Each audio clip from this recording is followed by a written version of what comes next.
Hey, Gameranx back with another episode of Before You Buy, the show where we give you some straight up gameplay and our first impressions of the latest games releasing. I'm Falcon, and I'm pretty excited today because I got to do Mega Man 11. Now, if you remember the mighty number 9 Before You Buy, I like Mega Man a lot, and I didn't like mighty number 9 at all. It had redeeming aspects to it, but I did not enjoy it. This, coupled with Mega Man 11, proves that just because you're one of the original developers doesn't mean you're gonna make the best Mega Man descendant game. And let's be completely clear what this is. This is a descendant of previous Mega Man games. It is not exactly the same, but it plays very similarly. The story is pretty much a standard Mega Man story. Dr. Light is working, Dr. Wily starts some crap. He just remembered one of the inventions he had from a while back and perfected the technology, something called Double Gear, which is in fact one of the better additions to the game, we'll talk about that in a second, and kidnaps all of Dr. Light's robots, reprograms them, makes them into henchmen, and you have to fight them.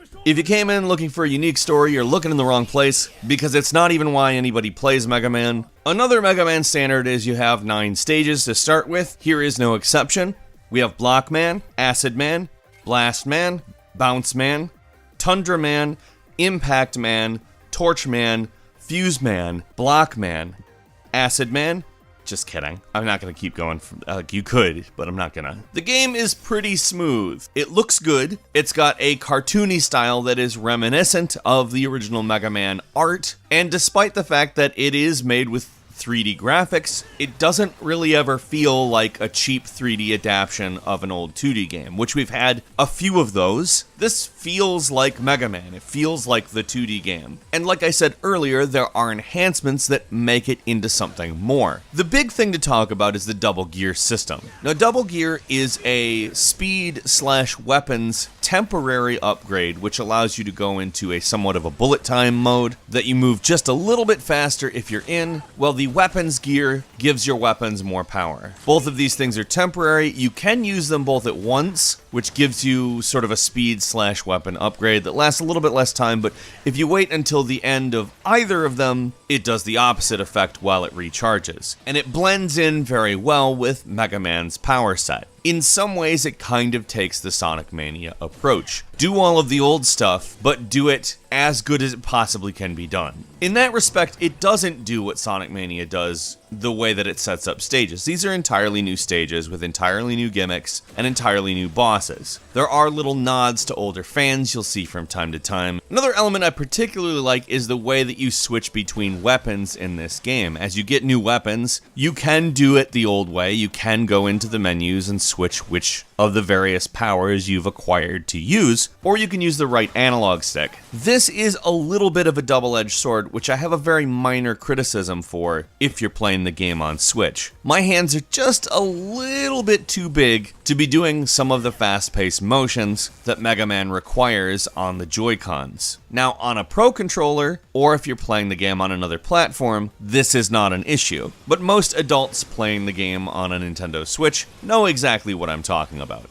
You will accidentally switch to different weapons at times you did not intend to. The levels have a great variety. It's not out there for Mega Man levels. You've got an ice level, a fire level, an electric level, a construction level, and this is kind of where the nods to the older fans come in. These levels introduce a lot of the typical elements you see in the older Mega Man games before giving you a much more challenging version of some of it, at least some of the time. I'm not going to say every single moment you should be expecting a harder version of some of the various staples of Mega Man, but it's there. If you've never played a Mega Man game before, a lot of it is oriented towards memorization and learning from what's going on, and the game maintains a balance between stuff that you're not going to be able to beat before you memorize it, and stuff that you can actually beat blind. For instance, I trudged my way through the Fuse Man stage pretty much first try. It didn't look pretty, but I did it, and I was able to beat Fuse Man. Now, keeping in mind, I did also figure out that the Bounce Man power works very well there, so that worked out great. There's a certain satisfaction that you get from beating Mega Man levels in a graceful manner, and most of the footage you're watching is actually from replays as opposed to blind plays. To do that before the game is even over, when there is no actual grind-oriented rewards for it, I would say is that there is an indication there is replay value. In fact, I would even go ahead and say that some of that I would attribute specifically to the fact this is a game of a different era. Mega Man is a tremendously frustrating franchise. The learning phase of these games, even for somebody who's played them for many years, is a tough one, and this game lives up to that. I did not play this game in hard mode, and it was not forgiving to me. If you've never played a Mega Man game and this looks interesting to you, I would highly recommend the lowest difficulty setting, because as somebody who did play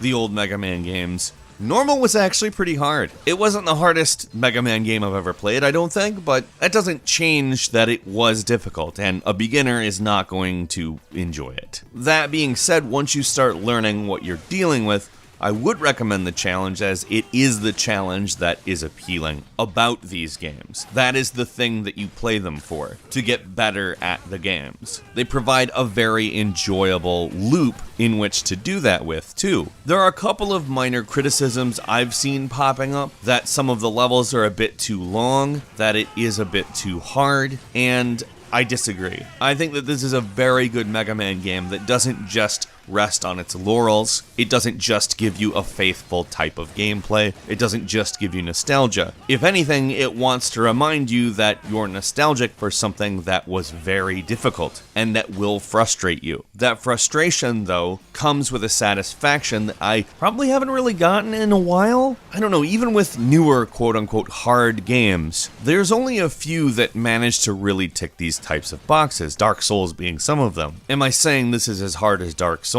Maybe not, but the type of satisfaction you get from it certainly reminds me of that. It feels real. It feels like you've actually accomplished something. Like your attempts to improve are recognized, and that's good. There's enough new that it doesn't feel like I'm just playing an old game with a new skin, but at the same time, it doesn't mess up the formula. This is not just a good base for future games, it's a fantastic game. If they continue to make Mega Man games like this, building on this as a base, we're in for a phenomenal run. It's a $29 game, it's absolutely worth it. I'm nearing the end of it, and I feel like I've gotten my money's worth, and I really just kind of want to support further projects in the series.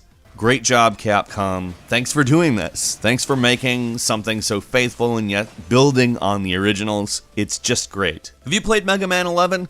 What do you think? Leave us a comment, let us know, and if you like this video, click like. If you want to see our new videos when we upload them every single day, click the subscribe button and don't forget to click the alarm bell. And as always, we thank you very much for watching this video. I'm Falcon, you can follow me on Twitter at Falcon the Hero, and we'll see you next time, right here on Gameranx.